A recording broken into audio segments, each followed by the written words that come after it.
अपडेटसाठी आमच्या चॅनलला सबस्क्राईब करा, लाईक करा, शेअर करा आणि बेल आयकॉनला प्रेस करा. हां बोलीस. आज कळमनुरी तालुका काँग्रेस कमिटीतर्फे शहराध्यक्ष मुक्तारभाई यांच्या नेतृत्वात आज कळमनुरीमध्ये नवीनभाई यांचा सत्कार ठेवला होता आणि मागील 15 दिवसापूर्वी नवीनभाई यांचा काँग्रेस पक्षामध्ये शेकडो कार्यकर्त्यांसह माननीय आपल्या राज्याचे माजी मुख्यमंत्री अशोकराव चव्हाण साहेबांच्या उपस्थितीमध्ये आणि आपल्या हिंगोली विधानसभेचे लोकप्रिय आमदार भाऊराव पाटील गोरेगावकर साहेब यांच्या नेतृत्वात आणि जिल्हाध्यक्ष दिलीपराव देसाई यांच्या नेतृत्वात भव्य असा पक्षप्रवेश त्यांचा काँग्रेस पक्षामध्ये प्रवेश झाला होता आणि त्यांच्या प्रवेशाने हिंगोली जिल्ह्यामध्ये काँग्रेस पक्षाची एक ताकद वाढलेली आहे आणि त्यांचाच वाढल्यामुळं आणि त्यांचेच एक प्रवेश झाल्यामुळं सर्व हिंगोली जिल्ह्यामध्येच त्यांचा सत्कार होत आहे आणि त्याचंच एक स्वरूप म्हणून आज कळमनुरीमध्ये सुद्धा नवीनभाईंचा सत्कार घेण्यात आलेला आहे आणि त्यामध्ये शेकडो कार्यकर्ते उपस्थित आहेत आणि कार्यकर्त्यांमध्ये खूप उत्साह आहे. कारण आता येणारी लोकसभा एक 2-3 महिन्यावरच आलेली आहे.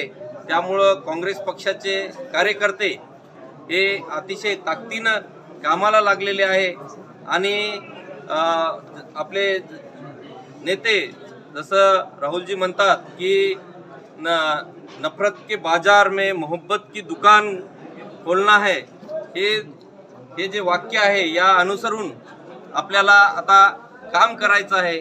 आपल्यामधील आपसातील मतभेद विसरून काँग्रेस पक्षासाठी काम करायचं आहे. काँग्रेस पक्ष कसा बळकट होईल आणि आपली नकारात्मकता आणि हे दूर करून एक पॉझिटिव्ह अप्रोच ठेवून काम करायचं आहे आणि काँग्रेस पक्षासाठी काम करायचं आहे.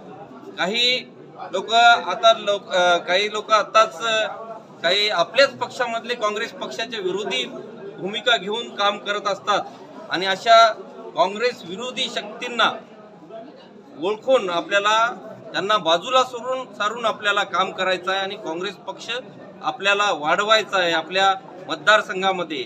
आणि कोणी काँग्रेस पक्षाची जे ताकद वाढवण्याचं कोणी पण काम करो त्यांच्यासोबत राहायचं आहे.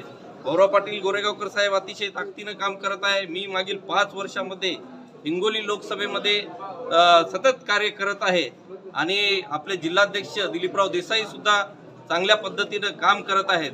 त्यामुळं ताकदीनं आपल्याला काम करायचं आहे. आपल्याला निगेटिव्ह विचार मनामध्ये आणायचे नाही.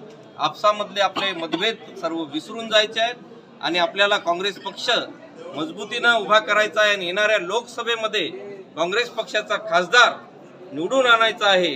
तर उमेदवार कोणीही असो, मी सुद्धा इच्छुक आहे. मी असलं तर मला पुन्हा तुम्ही ताकदीनं मागे राहा, पण इतर कोणी पण उमेदवार असेल तर त्याच्या मागे सुद्धा आपण काही विचार न करता त्याच्या मागे सुद्धा ताकदीनं उभं राहायचं आहे.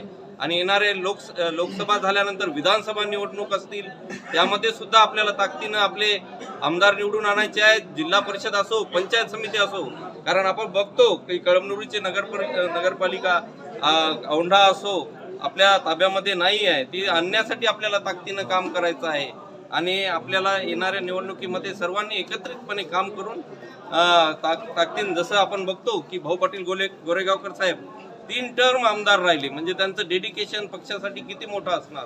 अतिशय बिकट परिस्थितीमध्ये सुद्धा त्यांनी काँग्रेस पक्ष सोडलेला नाही आणि काँग्रेस पक्षाशी एकनिष्ठ राहिले. त्यामुळं आपल्याला एकनिष्ठ राहून आपसातील मतभेद विसरून काँग्रेस पक्षासाठी काम करावं अशी मी आजच्या या कार्यक्रमामध्ये आशा व्यक्त करतो. बाकी जास्त काही बोलायचं नाही, पण सर्वांनी नफरत के बाजार में मोहब्बत की दुकान खोलना है, इतना ही बोलता हूँ.